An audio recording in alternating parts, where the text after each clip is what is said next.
Fala galerinha, boa noite, sejam todos bem-vindos a mais essa live que teve que ser remarcada nessa semana porque eu tive um pequeno probleminha de enxaqueca, de fato, foi bem bizarro, depois de um plantão puxado no domingo, na segunda-feira veio aquela ressaca neurológica, eu tive realmente uma enxaqueca muito forte. E aí a gente não conseguiu se encontrar na segunda, às 9 horas da noite. Decidi remarcar para hoje, às 8h30. E geralmente sexta-feira a galera tem mais programas, né? Mas vamos ver, acho que voltei, né? Voltei? Estão me vendo bem? Estão me ouvindo bem? Eu acho que a internet deu uma picotada aí, né? Então a gente... Boa noite Andressa, seja bem-vindo. Mariane, obrigado, né? Voltaram a me ver. A internet aqui é uma porcaria sempre, né? Não adianta, já mudei para vários tipos e sempre uma porcaria. Mas, de qualquer forma, estamos aqui, sãos e salvos, apesar dos pesares, para conversarmos sobre os métodos naturais e a fertilidade, né? Essa é uma pergunta recorrente na caixinha. Toda vez que eu falo lá, o povo fixa, né, naquela questão da clara de ovo, se eu posso engravidar, se eu não posso engravidar, o que acontece, quanto tempo depois que vem a clara de ovo, que vai ser a ovulação, no dia de Maiomuco é o dia da ovulação, esse tipo de pergunta recorrente, né, de fato. E eu resolvi fazer essa live para condensar esse entendimento sobre o período fértil, né? E como o método natural pode te ajudar a entender tudo isso e usar isso a seu favor, tá? Então essa live é para você entender quais são os princípios que fazem com que o próprio método natural, no final das contas, você vai chegar a essa conclusão, né? De por que o método natural funciona, né? Porque ele é baseado em estudos relativos ao período fértil, a esta fertilidade. E vamos começar falando do bom e velho ciclo menstrual para a gente entender como o método natural funciona tão bem, sem hormônio artificial, sem remédio, né? Enfim, quando a gente vai estudar, né, o ciclo menstrual feminino, a gente já cansou de falar aqui várias vezes, eu vou repetir, mas sobre outro ponto de vista, que há ali, o tema está aqui em cima, ó, métodos naturais e fertilidade, tá? Eu hoje tomei o cuidado de escrever antes de entrar. E a gente sabe, né, olhando do ponto de vista da fertilidade, nós entendemos que o ciclo hormonal é aquela verdadeira ciranda de hormônios que tem por objetivo principal fazer, né, regular o metabolismo feminino e permitir que essa mulher seja fértil e que ela possa engravidar. Isso não sou eu que estou dizendo, é a natureza dizendo, né? Porque se um ciclo não funciona direito, se um ciclo é anovulatório, se um ciclo não progride para uma ovulação e eventual menstruação depois, se não houver fecundação, se isso não acontecer, uma série de outros sintomas pode se manifestar em desdobramento disso. Sintomas esses aos quais nós damos o nome de doenças, né? Então, nós estamos, de fato, conversando sobre um mecanismo fisiológico do corpo da mulher que sinaliza para ela que o corpo está funcionando do ponto de vista ginecológico, que o seu ciclo reprodutor, né, o seu ciclo reprodutivo, por assim dizer, está funcionando. E o que está por trás disso? O que está por trás disso? Há uma série de estruturas, né, de órgãos, de sistemas envolvidos nisso para fazer com que o seu corpo funcione no sentido de te tornar fértil. Então, quando nós olhamos para a fertilidade feminina, nós estamos falando da saúde da mulher também. E a ausência dessa fertilidade é indicadora de uma série de problemas, né, quando acompanhado de alguns outros sintomas, que são pontos chaves que podem te recomendar para uma consulta médica. E o que é então essa fertilidade feminina? Essa fertilidade feminina é um conjunto de características do ciclo que permite a ela gerar um óvulo que possa ser fecundado por um espermatozoide e que esse ovo fecundado, né, que ele encontre um ambiente adequado no útero para que ele se fixe. Então existe aí uma série de processos que vão fazer com que a fertilidade aconteça. Vou começar pelo princípio, que é a coordenação hormonal entre várias estruturas do corpo da mulher para que o ovário produza os hormônios adequadamente, receba os estímulos adequados e ovule. Esse é o primeiro ponto, né? Todos os outros derivam desse eixo hormonal funcionando direitinho. Você deve se lembrar, em algum momento da vida aqui, me acompanhando, que eu já falei de uma glândulazinha que fica aqui dentro da cabeça de homens e mulheres. E tem cada função da hipófise, que é essa glândula que eu estou falando, cada função dela tem um peso diferente em homens e mulheres. Mas estamos tratando de seres femininos hoje. Então, na mulher, esta glândula tem uma função, dentre outras, de regular os hormônios sexuais da mulher, né? E coordenar o ciclo menstrual. Como começa isso? Influenciada pelo hipotálamo, que é uma estrutura do sistema nervoso central, de fato. O hipotálamo regula a função da hipófise e a hipófise produz os hormônios que vão afetar o ovário. A hipófise começa o ciclo, né? O começo do ciclo é a menstruação, que é o final de um ciclo e o começo do outro ao mesmo tempo, né? Porque didaticamente a gente divide isso, mas na história ali daquela mulher isso está acontecendo dentro de um contínuo. Não há um início, meio e fim, né? Mas há um contínuo de coisas. O começo de um ciclo já é o começo, o fim de um ciclo já é o começo do outro. E esse começo é marcado pelo aumento da produção de FSH pela hipófise, né? FSH é uma sigla do inglês que é hormônio estimulador do folículo. E ele já diz o que faz. Ele chega lá no ovário e faz o ovário funcionar. O ovário que estava dormindo, no final do outro ciclo, ele acorda e fala: opa, hora de me preparar de novo, hora de preparar esta mocinha de novo. E começa a produzir estrogênio. E aí o estrogênio vai crescendo, o estrogênio cresce, esse estrogênio vai para o sangue, não só para o útero, né? Ele vai para o sangue, para a circulação, chega na hipófise. A hipófise percebe: olha, o ovário me ouviu, estou animado, vou produzir mais FSH. Esse eixo se chama de feedback positivo. Esse hormônio vai aumentando, então o FSH é produzido, estimula o estrogênio no ovário, o estrogênio do ovário estimula a hipófise, que produz mais FSH. Nesse ciclo vicioso, a consequência disso é um pico hormonal, que incrementado pela progesterona, que começa a subir ali pelo meio do ciclo, nessa fase periovulatória. A progesterona tem uma alta já inicial, não é o seu pico, entre aspas. A progesterona não faz um pico, né? Ela sobe, faz um platôzinho lá pelo meio do ciclo para frente. Então, estrogênio faz um pico, junto com FSH, progesterona sobe um pouquinho, e esse conjunto muito bem orquestrado lá pelo meio, entre aspas, do seu ciclo, vai fazer um pico do hormônio LH, que é o luteinizante, é o que amadurece o folículo, né? Porque quando o FSH e estrogênio começam a crescer, um grupo de uma dúzia de folículos começa a crescer no ovário, como se eles tivessem sido recrutados para uma competição. Então, dessa dúzia de folículos, um cresce mais, que é aquilo que você, quando vai fazer a ultrassonografia seriada para ver se está ovulando, o médicozinho lá da ultra, ele anota e fala assim: folículo dominante medido tal. É o que ganhou essa corrida, é o que é mais sensível a esse hormônio. E ele cresce, né, pela influência do FSH estrogênio. Essa orquestra hormonal muito bem harmonizada gera um pico de LH, que precede a ovulação em algumas horas.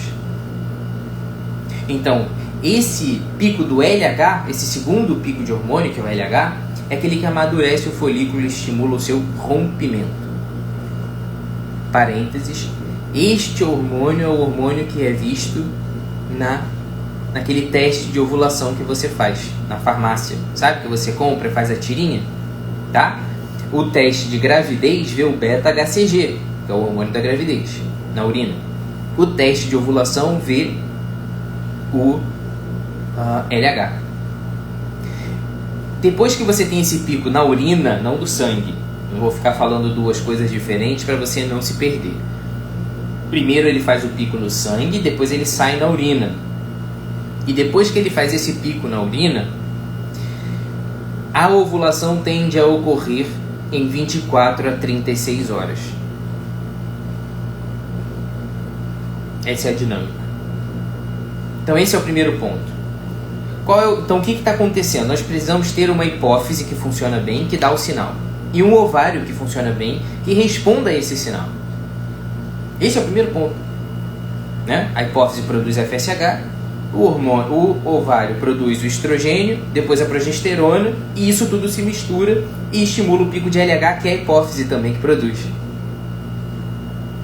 Tá? E olha como é bonito, né? A hipófise começa com FSH, o ovário responde com estrogênio, depois com progesterona, e a hipófise percebe essa segunda sinalização e troca, entre aspas, de hormônio predominante. E joga o LH na corrente sanguínea. Olha que bonito, né? Então isso sinaliza que o teu corpo está funcionando todo em harmonia, né? Isso permite que o corpo... Isso sinaliza que o corpo esteja funcionando todo em harmonia. Isso é lindo, né? Isso é lindo. Isso está acontecendo aí, agora, no teu corpo, né? Essas milhares de pequenas conexões aí de todos esses sistemas. Então, é claro que esse processo não é tão simples assim. E ele sofre influência de vários outros hormônios e várias outras situações, e por isso que a tua fertilidade pode sumir eventualmente, né? Neste ponto do eixo hormonal é que vão influenciar situações que comprometem a tua fertilidade, como o estresse crônico, aquele estresse grande, pessoas em situações de vulnerabilidade, de grande violência, de grande estresse, né? Vamos usar aqui situações extremas para entender. Mulheres que passaram por uma internação hospitalar por uma doença qualquer repentina, né? Tive uma apendicite grave, supurada, cheia de pus, fui operada de emergência no hospital. Essas mulheres, em geral, percebem que o ciclo atrasa um pouco. Sabe por quê? O ciclo, né? A área afetiva da nossa cabeça, ela está bem conectada com o hipotálamo. A área responsável pelas emoções, ela está bem conectada com o hipotálamo. E o hipotálamo, como eu falei lá no começo da aula, né, da live, que é quase uma aula, o hipotálamo tem uma conexão com o sistema límbico, que é responsável pelas emoções, e eles trocam informações o tempo todo. Então fases de grande estresse afetam o hipotálamo e afetam a sinalização para a hipófise. E aí a hipófise não trabalha direito. Aqui entra uma outra questão. Hormônios da tireoide muito baixos, o hipotireoidismo, interfere nesse eixo entre hipófise e ovário, porque a tireoide também produz o hormônio que estimula, a hipófise também produz o hormônio que estimula a tireoide. Se essa relação está desequilibrada, desequilibra também a relação com o ovário. A prolactina alta, quem produz prolactina? Hipófise. Também ela que produz a prolactina. Então, se a prolactina está muito elevada no sangue, ela mesma inibe a produção dos hormônios da hipófise que regulam o ovário. Olha que loucura, né? Pessoal perguntando o tema, tá aqui em cima. Eu separei aqui hoje para vocês, tá? Já botei ali, né? Então, veja que existe um eixo hormonal que funciona muito bem, que pode estar prejudicado quando você tem doenças da tireoide, doenças da prolactina, quando você tem situações de grande estresse ou de doenças que te gerem esse estresse crônico, né? Essa perturbação fisiológica da sua fisiologia intensa, né? Mulheres em situação de grande pavor. Imaginem, mulheres que vivem uma experiência de uma guerra na sua cidade. Provavelmente terão grandes perturbações de ciclo. Mulheres que mudaram repentinamente de rotina drástica. Também o ciclo circadiano influencia nesse eixo neuronal que comanda o ciclo, lá na hipófise. Então, por exemplo, mulheres que se mudaram para outro país, cujo ritmo de dia e noite, o tempo de dia e noite é diferente. Essas mulheres experimentam uma transição ali, uma mudança transitória no ritmo do seu ciclo. Podem ter atrasos, né? Então, por exemplo, você que vai viajar naquela viagem de comemoração de tantos anos de casado com o mozão, vai para a Europa. Muda completamente tua rotina. Se estressa no aeroporto. Perde bagagem. Não sabe para onde vai. Fica andando com aquele mapa na mão o tempo todo. Antigamente era mapa, hoje em dia é o aplicativo, GPS. Né? Aí não dorme direito, o dia é mais longo do que a noite, né? Mais longo do que o nosso dia. O nosso ciclo circadiano se perturba todo. E aí o ciclo atrasa. E aí você que está acostumado a ficar fazendo tabelinha, achando que isso é método natural, engravida nessa viagem. E é lindo isso, né? Porque você viaja para a comemoração do casamento e volta grávida. Olha que lindo, é maravilhoso, né? É a natureza dizendo para você: minha filha, mete bronca, vai nessa tabelinha aí que vai falhar e você ainda vai fazer um filho maravilhoso nessa viagem de amor, né? Então, nesse eixo neuronal que regula a hipófise também estão a influência daquelas mulheres que têm uma rotina extremamente pesada de exercícios, por exemplo. Influencia nesse eixo neuronal que regula a hipófise. Mulheres muito desnutridas, né? Também tem essa alteração por esse lado. Não, as super obesas não são por esse lado em geral, mas as desnutridas, elas são afetadas nesse eixo neuronal também, né? Então veja que há uma gama de coisas nas quais nós podemos pensar quando nós vemos uma mulher que tem a sua fertilidade afetada. Aí depois que esse eixo hormonal funciona e o óvulo está sendo liberado, né, a trompa uterina, ela tem que estar funcionando bem. Por quê? Esse óvulo, depois dessa ciranda hormonal toda bonitinha, a cápsula do ovário se abre, libera o óvulo e a trompa vai e abraça esse óvulo. Traz esse óvulo para dentro de si. Tá? E ali dentro ela começa a caminhar. Dentro da trompa tem uns pelinhos assim dentro da trompa que ficam fazendo isso o tempo todo. E jogando o óvulo, na verdade, para dentro do útero.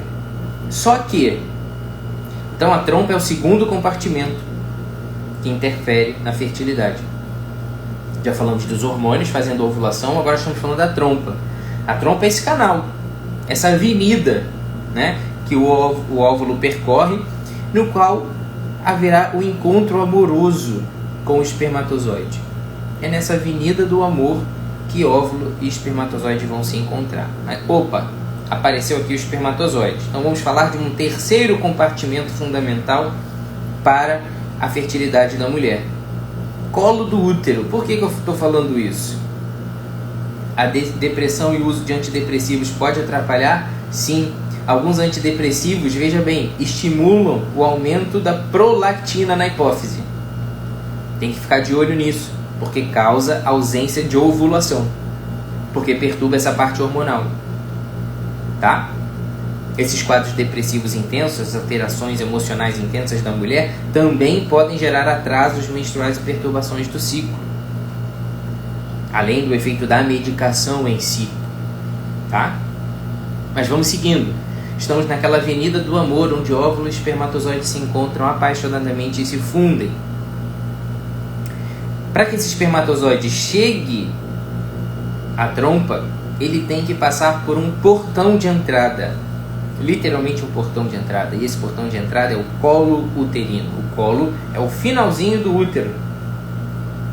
Tá? Aquela saidinha do útero. É o lugar onde se colhe o preventivo. A médica coloca um bico de pato aqui e vê isso aqui, ó, uma rosquinha assim. É exatamente assim. Aí ela colhe o preventivo daqui e daqui de dentro do canal. Basta uma escovinha aqui e joga na lâmina. Esse portãozinho bonitinho, que parece uma rosquinha, se você botar na internet, cuidado. Tem a imagem, mas também tem um monte de coisa feia. Esse colo do útero, que parece uma rosquinha, ele nada mais é do que um portão que regula a entrada do espermatozoide, que protege o útero lá dentro também. Por quê? Neste colo do útero, lá dentro do canal do colo do útero, vamos pensar o colo do útero aqui de lado, né? Dentro deste canal aqui, onde eu estou passando com lápis, essa parte de dentro, esse canal, ela é toda preenchida de um tecido glandular. Por que glândula? Porque glândula produz secreção, e a secreção é o muco, é aquele que você vê todo dia na tua calcinha, é aquele que você percebe todo dia no papel quando você vai se limpar. Então, sob influência de estrogênio e progesterona, lembra que eu falei lá no começo? Sob influência principalmente do estrogênio, o colo do útero, que lá no começo da menstruação está adormecido, quando o estrogênio começa a subir por ação do ovário, o colo do útero também recebe informação hormonal. Esse hormônio não vai só para a hipófise, ele vai para o colo do útero. E esse colo do útero modifica o muco produzido. No final do ciclo anterior e durante a menstruação, esse muco que está aqui é um muco pesado, ressecado, denso, espesso. Você percebe isso na tua calcinha durante o período de infertilidade, durante o teu padrão básico de infertilidade. Percebam. O padrão básico de infertilidade é a sensação correspondente ao adormecimento do colo para a fertilidade, mas ele está funcionando, só que produzindo um muco infértil. Por quê? Porque ele é duro, espesso, ressecado e não forma canais, entre os quais o espermatozoide não consegue passar. É aquilo que você anota lá no MOB, aquele úmido, branco grumoso, né? Úmido, pasta branca, úmido, pegajoso. Ou, se você tem um PBI seco, é aquele seco. Você marca verdinho, né? E bota lá, seca. Não vê muco nenhum, por quê? Esse muco não descama, né? Esse muco está tão seco e tão arrolhado ali no colo do útero que ele não descama. E a produção de secreção vaginal nessa mulher também é muito pouca, então ela quase não tem nada do lado de fora na vulva. Ela se sente seca e não vê muco na calcinha, não vê muco no papel. Quando ela passa o papel para se limpar, ele arrasta, arranha, né? Não vê muco nenhum. E se vê esse tampão se desprendendo um pouquinho, esse tampão infértil se desprendendo um pouquinho e um pouco de células da vagina descamando. E aí se vê aquele branco grumoso, branco pegajoso, né? Úmido pegajoso, úmido grumoso, úmido talhado, né? Aí é a representação que você vai dar. Mas estamos falando de um período do colo infértil. Quando o estrogênio sobe, lá se preparando para a ovulação, que eu falei no ovário, o colo do útero também acorda. Ele fala, opa, tá na hora de mudar essa história, porque o óvulo está chegando na trompa e o espermatozoide precisa subir. Vamos abrir a porta. Então, esse muco que era uma rolha se desprende e algumas mulheres percebem essa rolha de tampão de muco seco saindo. Antes do período fértil, algumas mulheres percebem um tampão mesmo saindo de rolha, de muco duro. E depois disso elas percebem que começam a se lubrificar. Aquela sensação de secura dá lugar a um muco fluido, lubrificante. Em geral, mas nem sempre, ele deixa de ser aquele pegajoso, grumoso, branquinho e vai se tornando um muco mais elástico, filante, aquele muco que faz fios, né? Que lubrifica, que desliza, que escorrega na calcinha. É uma sensação do tipo, será que a menstruação desceu? Tem alguma coisa aqui me incomodando, tá lambrecado lá embaixo, né? Os grandes lábios roçando, agora não roçam mais, eles deslizam. A calcinha parou de incomodar arrastando, ela desliza, parece que eu fiz um pouquinho de xixi na calcinha, ou parece aquele dia que a menstruação começou a descer, algo está incomodando ali, está meio deslizando. Quando você olha, não tem xixi, não tem sangue. Quando você passa a mão, você vê um lubrificante natural. Isso não é o método do MOB, eu estou te dizendo a título de curiosidade, eu não estou ensinando o MOB aqui hoje, eu estou te ensinando o fenômeno da fertilidade. E você pode perceber que essa sensação de uma olhada ali pelo meio do ciclo, em algum momento, de escorregadia, se você pega esse muco na mão e olha, ele parece muitas vezes, mas não é necessário. Nem sempre ele está assim classicamente, mas muitas vezes você pega e você vê uma coisa mais transparente, fluida, pegajosa, elástica. Parece uma clara de ovo. O muco típico, bonitão, aquele fértil, né, lubrificante do livro, ele parece uma clara de ovo. A sensação é igual se você puser o dedinho lá. Isso não faz parte da anotação do MOB, por exemplo, mas para você se conhecer, você pode uma vez na vida pegar esse muco na mão e olhar. Se você passar o papel para se limpar durante um dia fértil, em que você tem essa produção de muco mais aumentada, você vai ver esse muco no papel e vai sentir que o papel desliza e para de agarrar, né? Então veja que o ovário funcionou e está liberando o óvulo lá em cima. A trompa está funcionando e empurrando esse óvulo para lá. E o colo abriu espaço para o espermatozoide passar. Então esse muco se torna fluido, cheio de canalículos, pequenos canais, que protegem o espermatozoide da acidez da vagina e nutrem o espermatozoide, o que também não acontecia com o muco infértil. É por isso que os estudos mostraram que no muco fértil o espermatozoide sobrevive por até 5 dias. E no infértil ele não resiste em poucos minutos a horas. Por isso, na vigência de muco infértil, não sobra espermatozoide de um dia para o outro. Ah, eu tive relação hoje, no dia infértil, muco infértil, e amanhã, no dia seguinte, apareceu o muco fértil. Será que aquele espermatozoide do dia anterior não chegou aqui? Não. Por quê? Porque ele não sobrevive lá do dia para o outro, tá? Ele morre rapidamente. Por isso o MOB é seguro. Por isso, se você vê muco infértil num dia, você tem relação naquele dia e no dia seguinte aparece a sensação de fertilidade, aquele espermatozoide daquele dia anterior já morreu. Tem estudo que mostra isso, porque ele não tem do que se alimentar e ele está exposto à acidez da vagina e ele não tem canal para passar. Não adianta. Então esse é o terceiro compartimento que eu vou falar de fertilidade, o colo do útero. Mulheres que tiveram que fazer curetagem no colo do útero, mulheres que tiveram que fazer conização, retirar um pedaço do colo do útero por câncer do colo do útero ou por lesão grave do HPV pré-câncer. Essas mulheres podem ter a fertilidade comprometida por lesão do colo do útero, que é quem produz o muco.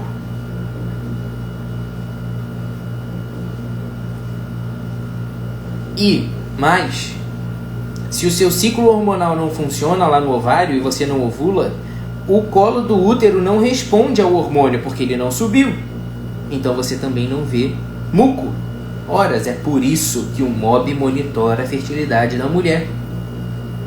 Porque os estudos mostram, os estudos do casal Billings, os estudos do Dr. Odeblat e os estudos do Dr. outro, que eu esqueci o nome agora.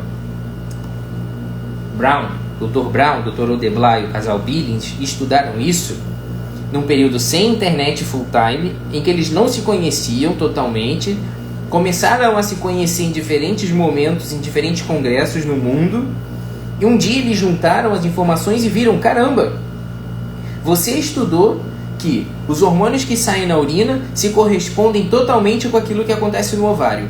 E eu estudei que o colo do útero e o muco corresponde exatamente àquilo que acontece no ovário e exatamente aquilo que acontece no hormônio. Então os nossos estudos conversam. Então quer dizer que o muco corresponde ao hormônio que corresponde à ovulação. Então o muco é um indicador fidedigno do hormônio, que é um indicador fidedigno da ovulação. Conclusão, o muco pode ser utilizado como um fator fidedigno de monitorização de fertilidade. Por quê? Quais são os princípios do Billings? Quais são os princípios do Billings? Que um ciclo que funciona, produz hormônios direitinho, faz ovular e modifica o colo do útero ao mesmo tempo. Se o colo do útero não modificou, e é um colo do útero sadio, então a ovulação não aconteceu. Ponto. Se você está com muco infértil, o seu ovário ainda não está liberando óvulo. E o seu espermatozoide não consegue subir. Se você produz muco fértil, numa distância de 5 dias, esse espermatozoide lá do começo, dos primeiros dias de fertilidade que você transou, ele pode sobreviver 5 dias até... Então, se a ovulação ocorreu 5 dias depois da relação do período fértil, esse espermatozoide ainda pode chegar lá. Por isso, essa abstinência é durante todo o período fértil para quem quer evitar gestação. Ainda que o óvulo não esteja presente, o espermatozoide se sustenta no muco e no dia certo ele vai lá para aquela avenida do amor, lá na trompa, e encontra o óvulo mesmo assim. E o contrário é verdadeiro. Quando você reconhece o período fértil, todinho ele, quando você identifica o último dia de sensação de fertilidade, de lubrificação produzida, porque não necessariamente você precisa ver um muco abundante do lado de fora. Basta sentir a sensação progressiva de lubrificação até aquele ápice de escorregadia. Se você vê isso e no dia seguinte você não vê mais, acabou, quer dizer que a sua produção hormonal para a ovulação já atingiu o seu pico e já está voltando ao basal. Nesse momento que você identificou o dia anterior como o último dia de sensação de fertilidade, no MOB, por exemplo, esse é o dia ápice. E por que ele é tão fundamental de entender? Então, se o dia 30 de janeiro foi meu último dia de sensação de lubrificação, vendo muco clara de ovo ou não, eu posso não ter uma produção grande de clara de ovo. Se no dia 30 eu vi lubrificação pela última vez, escorregadia de tanta lubrificação, e no dia 31 de janeiro eu não vi mais, o dia 30 é o ápice. E por quê? E por quê que a gente marca o ápice? Porque o dia ápice foi estudado. E a gente sabe que a ovulação ocorre, em geral, no dia ápice ou no dia seguinte. Então, se eu percebi o dia ápice no dia 30, eu sei que a ovulação muito provavelmente ocorreu dia 30 ou dia 31 ou talvez no dia 29. E eu também sei dos estudos do casal Billings, do Dr. Odeblat e do Dr. Brown, nós sabemos que o óvulo, uma vez liberado, dura 24 horas.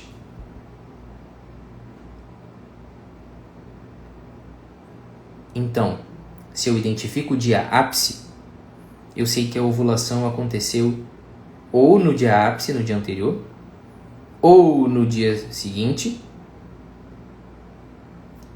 e o óvulo dura 24 horas. Então, se o ápice foi dia 30, a ovulação ocorreu dia 30 ou dia 31. Se a ovulação ocorreu mais tarde no dia 31, no dia 1º de fevereiro, ele ainda está vivo. E vamos contar que a natureza, às vezes, sai totalmente do previsível e entra no extraordinário.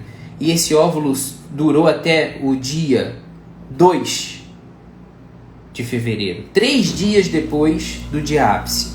Essa é a margem de segurança do Billings. Dia ápice, mais o dia seguinte, e o dia seguinte, e o dia seguinte. Dia ápice mais 3 dias depois. Esta é a margem de segurança. Meu irmão, minha irmã, creia nisso, porque isso foi estudado. 3 dias depois do dia ápice é impossível ter um óvulo vivo dentro de você.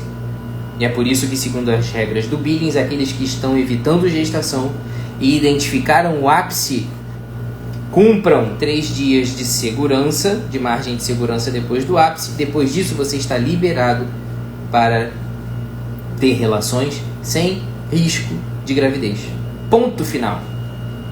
Se você para de ter relações no primeiro dia de fertilidade Porque ainda que ele seja distante da ovulação, em até 5 dias o espermatozoide sobrevive.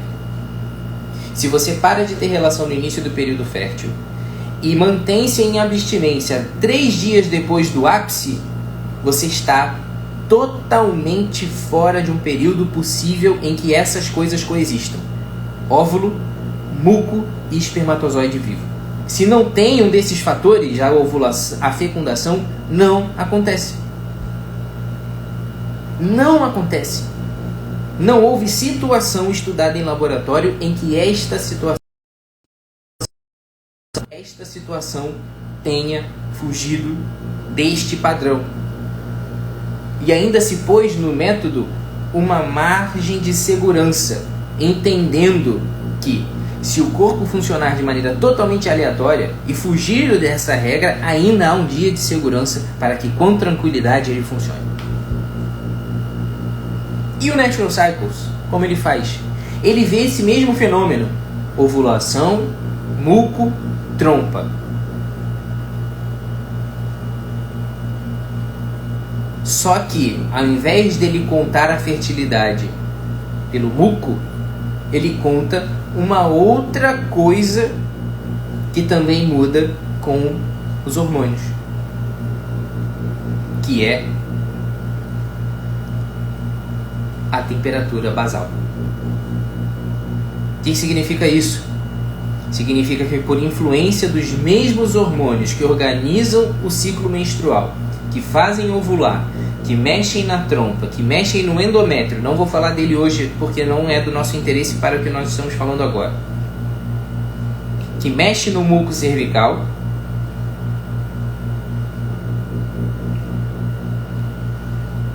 da mesma forma que tudo isso se modifica por influência de estrogênio e progesterona, a temperatura do corpo da mulher também sofre um ajuste. E essa temperatura se repete dentro de um padrão. Igual o muco, igual o óvulo, igual a trompa, igual o endométrio. A temperatura também varia em resposta direta aos hormônios e à ovulação. Então, o mesmo triângulo que se construiu entre hormônio, muco e ovulação se construiu entre hormônio, temperatura e ovulação. Isso virou um algoritmo e isso virou um aplicativo de celular. Se a mulher acorda todos os dias, mede a sua temperatura e joga nesta curva do aplicativo do celular do Natural Cycles, ele pega o modelo estatístico, pega os dados populacionais que ele tem e vê: opa, se essa mulher se comporta assim, então dentro deste ritmo ela estará fértil do dia tal ao dia tal, e a ovulação provavelmente acontecerá no dia tal. Porque eles estudaram milhares de pessoas, de mulheres, pegaram todas as variações de ciclo possível e construíram este período de fertilidade baseado na temperatura também com margem de segurança. Então o Natural Cycles consegue te dizer com tranquilidade: minha filha, se a tua temperatura ainda não se modificou, se ela não começou a subir, então aqui não há fertilidade possível para você, porque o teu ovário não está funcionando ainda o suficiente para ter liberado o óvulo, nem modificado o muco a ponto de você estar fértil. Agora, o Natural Cycles, ele vê a fertilidade pelo lado da temperatura e o MOB pelo muco. Como os dois sofrem influências em tempos diferentes, se você quiser colar um com o outro, eles não vão conversar entre si. Porque cada um deles tem margem de erro diferente. Por isso, se você tentar conciliar o Natural Cycles com o MOB, eles não vão dar o mesmo momento de fertilidade exatamente. Não necessariamente. Pode ser que coincida bonitinho numa mulher que tem um ciclo mais previsível, mais nítido na temperatura e no muco. Mas naquela mulher que não tenha uma coisa tão nítida e previsível quanto a outra, o tempo de fertilidade será diferente e esses métodos não vão conversar. Se eles não contassem com margem de erro, eles poderiam ser rigorosamente iguais. Mas se eles, como eles trabalham com margens de erro diferentes, então não tem como eles coincidirem propriamente, tá? Bom, este é o fenômeno da fertilidade acontecendo. E a gente sabe que, além disso tudo estar orquestrado, depois que óvulo e espermatozoide se encontram, eles se encontram na trompa e eles se dirigem para o endométrio.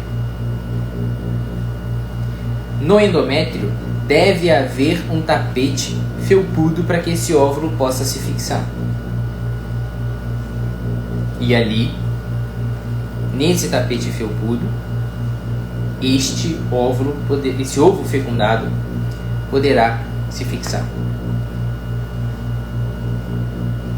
Então, entendam, este quarto compartimento, ele também é uma resposta a esta variação hormonal.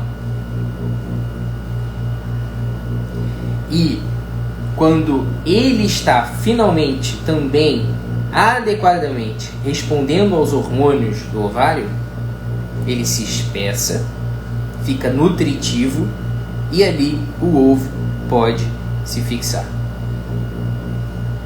Então, nós sabemos que se a ovulação está acontecendo direitinho, se os hormônios estão caminhando direitinho, se o colo está saudável e se a trompa está saudável, o endométrio respondeu adequadamente, então a gestação pode acontecer. Nesse caminho, então, poderão influenciar, por exemplo, inflamações na trompa que distorceram a arquitetura e cicatrizaram a trompa inadequadamente. Poderá influenciar um mioma que cresceu dentro do útero e atrapalhou o endométrio. Eu vou ter que desativar os comentários se vocês não sossegarem. E o colo do útero precisa estar saudável.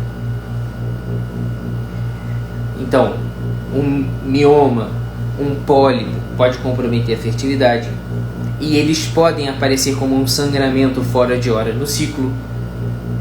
Um desarranjo hormonal qualquer, como uma alteração hormonal que prejudica a sensibilidade do ovário aos estímulos hormonais da hipófise, por exemplo, pode comprometer a ovulação. Aonde a gente vê isso? Na SOP. A resistência à insulina compromete a sensibilidade do ovário e pode prejudicar a sua fertilidade, porque atrapalha na ovulação. Então veja, se você tem uma perturbação hormonal, outra, que aí não seja propriamente ginecológica, mas que se reflete na questão ginecológica, pelo entendimento da fertilidade, você já consegue perceber que existe algo errado. Ainda que você não precise diagnosticar SOP propriamente. Se você sabe diagnosticar que não há fertilidade, você consegue recorrer ao teu médico e dizer para ele: eu não reconheci o meu ápice nos últimos 3, 4, 5, 6 meses. Aí ele vai começar a investigar. Vai documentar a tua ovulação, vai dosar hormônios, vai avaliar se o útero está direitinho, se o colo do útero está bonitinho e vai acompanhar você nesse sentido. Então, quando nós falamos de métodos naturais e fertilidade, nós estamos falando de monitorização da saúde reprodutiva da mulher. Mas que muito mais do que isso, da saúde feminina de uma maneira geral. Então, nós percebemos que aqui nós estamos falando de métodos naturais não só como uma maneira de planejamento familiar, mas de entendimento da mulher de si mesma, de autoconhecimento, de uma possibilidade da mulher reconhecer que algo está errado e usar o seu corpo a seu favor.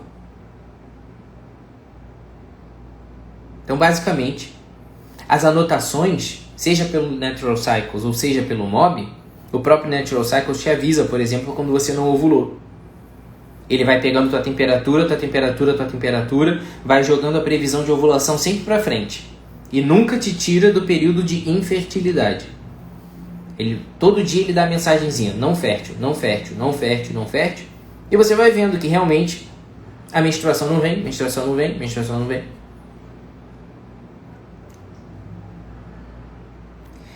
Ou no MOB, se você faz as anotações, você vai ver. O muco da fertilidade não veio, não reconheci ápice, e estou com sangramentos estranhos, aleatórios no meio do ciclo. Ou não veio ápice e o meu ciclo está durando 40 dias. Todos esses elementos são importantes no raciocínio médico que o teu médico vai usar para investigar o que você possa ter. Tá bom? Então, basicamente, esse é o papel do método natural na monitorização de fertilidade. Te dar pleno conhecimento do teu corpo e identificar quando tem alguma coisa errada. E o contrário, quando você está desejando engravidar, nesse período fértil é que há a possibilidade de que as relações gerem uma gestação. Quem não conhece isso fica perdido e perde momentos cruciais de fertilidade. Principalmente o período em torno do ápice, em que há o ápice de fertilidade em si, em que as relações serão mais eficazes para engravidar do que fora dele. Estudos mostram que se você reconhece e direciona as tuas relações para o momento de fertilidade, as tuas chances de engravidar se tornam maiores do que aqueles que têm relação aleatoriamente ao longo do ciclo. Não estamos falando de viver em função de se reproduzir. Estamos falando de pessoas que estão tentando engravidar e não conseguem, de recorrer a essa alternativa de entendimento do corpo, porque muitas vezes o que acontece é essa falta de entendimento básico sobre fertilidade. E, uma vez reconhecendo que você está tendo relações no período fértil e nada acontece, esse pode ser o momento de você procurar um médico que, de maneira perspicaz, vai identificar algo não está legal nesta conta. Vamos investigar de acordo com o sintoma que a paciente está mostrando. Hoje, fiquem com Deus. Muito obrigado pela participação e até a próxima, galera. Muito obrigado mesmo. Sexta-feira à noite aí e a galera em peso aqui para conversar sobre o ciclo e fertilidade. Grande abraço, fiquem com Deus e até a próxima.